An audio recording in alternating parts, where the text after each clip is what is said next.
Maximum singer हैं जिनको harmonium बजाने नहीं है, तो मैं तो मानता ही नहीं। जिन लोगों को हारमोनियम का ज्ञान नहीं हो, मैं उन्हें सिंगर नहीं मानता, मैं उन्हें गायक नहीं मानता। 90% अशिक्षित या डिग्रीधारी, योग्यता कुछ नहीं है। आज के माहौल में मैट्रिक पास कर गए, इंटर पास कर गए, अब ये लोग जो हैं, और गाने वाले भी शिक्षित नहीं हैं। हाँ, वो लोग को भी मतलब नहीं है एक ही गीत में आप और तुम का प्रयोग। कोई लरिया रे, कोई लरिया रे, अइले न घरवा संवरिया रे, अइले न घरवा संवरिया रे, कोई लरिया रे, कोई लरिया रे। शायद यही वजह है कि मैथिली इतना आगे बढ़ गई और भोजपुरी उससे 10 गुनी बड़ी होकर के पीछे रह गई। देखा जाए तो आज जिसके पास 5,000 रुपया है वो सिंगर, भोजपुरी का सिंगर बन सकता है, ऐसा क्या? गीतकार भी वैसा ही है, और गाने वाला पहले से बोलता है गीतकार को, मुझे ऐसा गाना दो कि एक बार में मैं बोलेरो खरीद सकूं, एक बार में मैं मार्शल खरीद सकूं, स्कॉर्पियो पर चढ़ने लगूं, हवाई जहाज से उड़ने लगूं। मुझे नहीं लगता है कि किसी कलाकार की हिम्मत हो कि वो गंदा गाना मैथिली में गा दी। बहुत सारे ऐसे कलाकार जो सिर्फ गाना गाते थे, सपने में भी नहीं सोचे थे कि हम हीरो बनेंगे, और सिंगर लोगों को हीरो बनाया। के बोलावे कोई लिया 4 बजे, माई के बोलावे कोई लिया 4 बजे।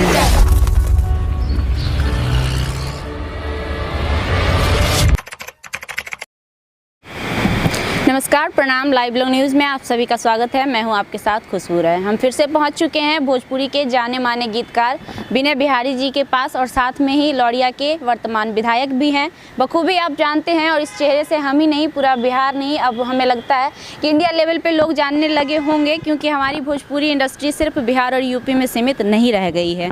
आगे बढ़ने से पहले विनय बिहारी जी, बहुत बहुत आपको धन्यवाद, और आपके माध्यम से जो हमारे भाई चचा लोग जो देख रहे हैं, मुझे जो साथी लोग देख रहे हैं, सबको दीपावली, छठ, चित्रगुप्त पूजा, भाई दूज जो चला गया, जो आने वाला है, सबके लिए बहुत बहुत हार्दिक शुभकामना।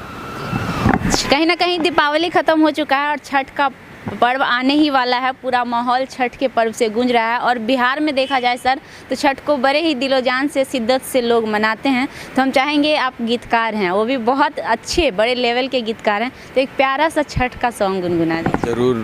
अभी एक छोटी सी बच्ची है, खुशी कक्कर, उसने एक बहुत प्यारा मेरा लिखा हुआ छठ गीत गाया है, जिसमें उस गाने का बोल है कि पंछी के माध्यम से वो बताना चाहती है, अपने भाव के अभिव्यक्ति करना चाहती है कि मजदूर पलायन जो बिहार का एक अंग जैसा लगता है, कि यहाँ के मजदूर दूसरे प्रदेशों में कार्य करने जाते हैं, और बहुत से सारे लोगों को आने के समय में अचानक टिकट नहीं मिलता है। तो एक गीत है, कोई लरिया रे, कोई लरिया रे, कोई लरिया रे, कोई लरिया रे, अइले न घरवा संवरिया रे, अइले न घरवा संवरिया रे, कोई लरिया रे, कोई लरिया रे, कोई लरिया रे, कोई लरिया रे। कोयल के माध्यम से ये बताना चाहती है कि हमारे पति जो है छठ में नहीं आए हैं, मेरे साथ बाज़ार करने कौन जाएगा, मेरा सामान खरीदने कौन जाएगा, मैं आधे अधूरे मन से छठ करूं न करूं। पति बोलता है छठ करो, हमारी कुछ मजबूरी है जो हम रुक गए हैं, लेकिन पैसा हम भेज दिए हैं, इसलिए आप छठ करो, छठ का त्यौहार नहीं छोड़ना है। जहां एक और ऐसे दिग्गज कलाकार हमारे भोजपुरी इंडस्ट्री में इतने अच्छे और इतने मीनिंगफुल, हर गाने का एक इतना अच्छा मतलब होता है, वैसे गाने देने वाले हैं। वहीं पे दूसरी ओर भोजपुरी इंडस्ट्री में सर जो चल रहा है फुहड़ता, लोगों को मतलब किसी भी प्रकार के कुछ भी गा दिए। सर ऐसा क्यों नहीं है कि भोजपुरी में गाने का कोई पैमाना है कि लोग इस पैमाने में जो रहेंगे, उसके लायक जो रहेंगे, वही गाना गा पाएंगे? देखिए, मैं एक बात बताता हूँ। आज़ादी का मतलब ये नहीं है कि आप उसका दुरुपयोग करें। मैं ये भी नहीं कहता कि भोजपुरी बरसों पहले फूहड़ नहीं रही है। शायद हमारे जन्म से पहले, आपके भी जन्म से पहले, है ना, मेरे माता पिता भी शायद नहीं जन्मे होंगे, तब से 2-4 गाने ऐसे हैं जो आज भी लोग होली के बहाने गाते हैं। ठीक है, लेकिन मेरा कहना है कि अश्लीलता के प्रति प्रतिस्पर्धा नहीं होनी चाहिए कि तुमने थोड़ा अश्लील गाया, मैं उससे ज़्यादा, तो तीसरा बोले मैं आपसे भी ज़्यादा, चौथा बोले मैं सबसे ज़्यादा। यही चल रहा है। हाँ, यही चल रहा है। और इसका एक और कारण है। अब मैं एमए तक पढ़ा हूँ। पहले जितने भी भोजपुरी के राइटर हुआ करते थे, कभी किरणकांत जी, केसरी जी, राही जी, नीरज जी, गोपाल सिंह नेपाली जी, विशुद्धानंद जी, ब्रजकिशोर दुबे जी, ऐसे बहुत सारे भोजपुरी के, लक्ष्मण शाहबादी जी, जो पढ़े लिखे थे। आजकल मुझे लगता है कि 90% अशिक्षित या डिग्रीधारी, योग्यता कुछ नहीं है। आज के माहौल में मैट्रिक पास कर गए, इंटर पास कर गए। अब ये लोग जो हैं, और गाने वाले भी शिक्षित नहीं हैं। हाँ, वो लोग को भी मतलब नहीं है एक ही गीत में आप और तुम का प्रयोग। बहुत सारे गानों में। फिर किसी जाति को नीचा दिखाने वाला गाना, ऐसा किसी व्यक्ति विशेष, किसी शहर को बहुत बड़ा बताना, बगल के शहर को। तो मेरा कहना है कि ये प्रतिस्पर्धा उचित नहीं है, और शायद यही वजह है कि मैथिली इतना आगे बढ़ गई और भोजपुरी उससे 10 गुनी बड़ी होकर के पीछे रह गई। कहीं ना कहीं सर देखा जाए तो आज जिसके पास 5,000 रुपया है वो सिंगर, भोजपुरी का सिंगर बन सकता है, ऐसा क्यों? जी, मैं आपकी बातों से सहमत हूँ, इसलिए कि वो 1,000 रुपया देगा गीतकार को और 4,000 रुपया देगा प्रोग्रामर को। उसी में स्टूडियो, डबिंग, मिक्सिंग सब है। 5,000 में उसका गाना रेडी है ना। और गीतकार भी वैसा ही है, और गाने वाला पहले से बोलता है गीतकार को, मुझे ऐसा गाना दो कि एक बार में मैं बोलेरो खरीद सकूं, एक बार में मैं मार्शल खरीद सकूं, स्कॉर्पियो पर चढ़ने लगूं, हवाई जहाज़ से उड़ने लगूं। और इसमें हम अपने भोजपुरी भाषा भाषी के जो हमारे श्रोता समूह हैं, जो हमारे समाज के लोग हैं, मैं उनको भी दोषी मानता हूं। आज वो दोषी इसलिए मानता हूं, बुरा नहीं मानेंगे वो लोग जो मुझे सुन रहे हैं, देख रहे हैं, कि आज इसी बिहार की एक भाषा है मैथिली। मुझे नहीं लगता है कि किसी कलाकार की हिम्मत हो कि वो गंदा गाना मैथिली में गा दी। अब क्यों नहीं गा,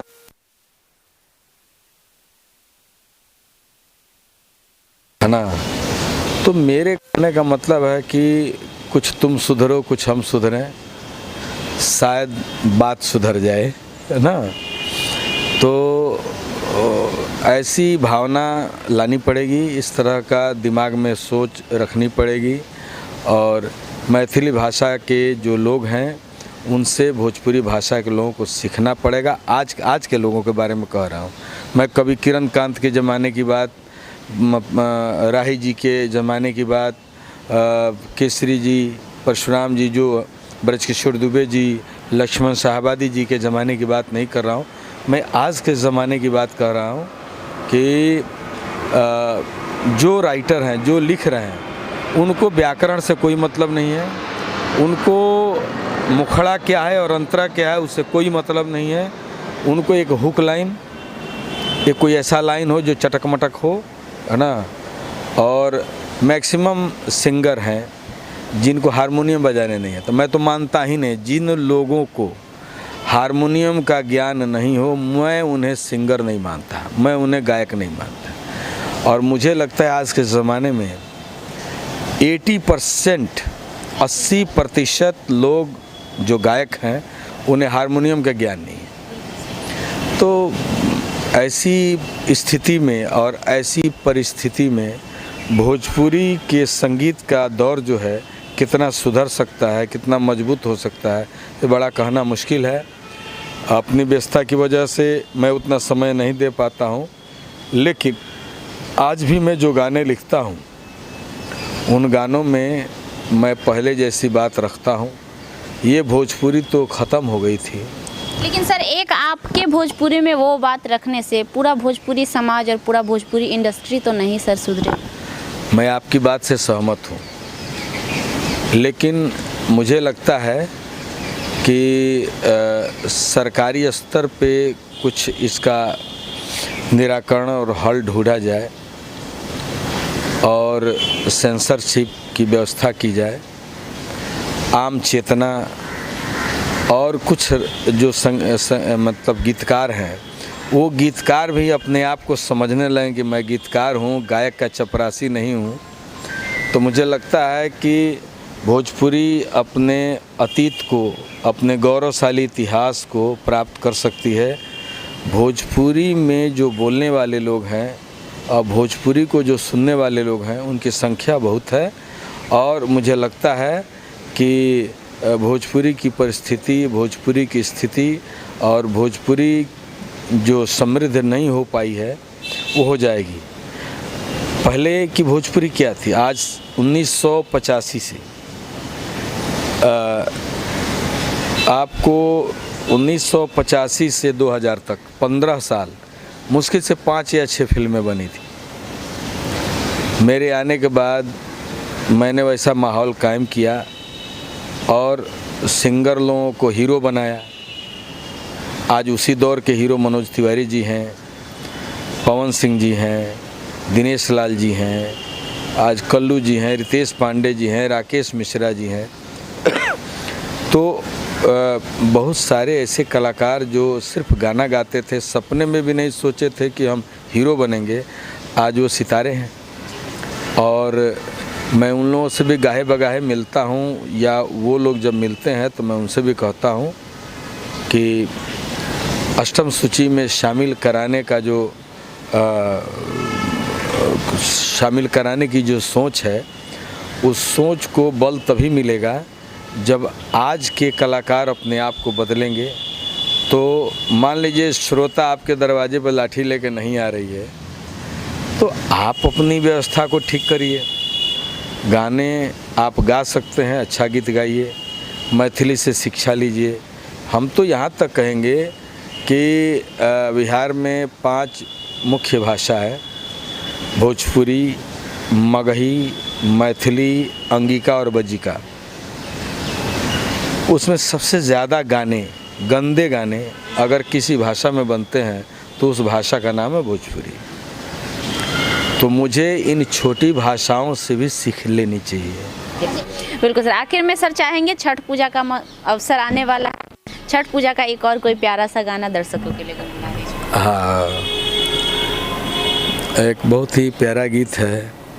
माई के बोलावे कोयलिया 4 बजे, माई के बोलावे कोयलिया 4 बजे, 4 बजे हो 4 बजे, 4 बजे हो 4 बजे, माई के बोलावे कोयलिया 4 बजे, माई के बोलावे कोयलिया 4 बजे। क्या बात है सर, आपके गाने की जो मिठास है बहुत ही ज़्यादा है। कहूँ तो मुझे लगता है कि आजकल के राइटर अगर आपके बगल में बैठ जाएं तो उन टिकेंगे भी नहीं।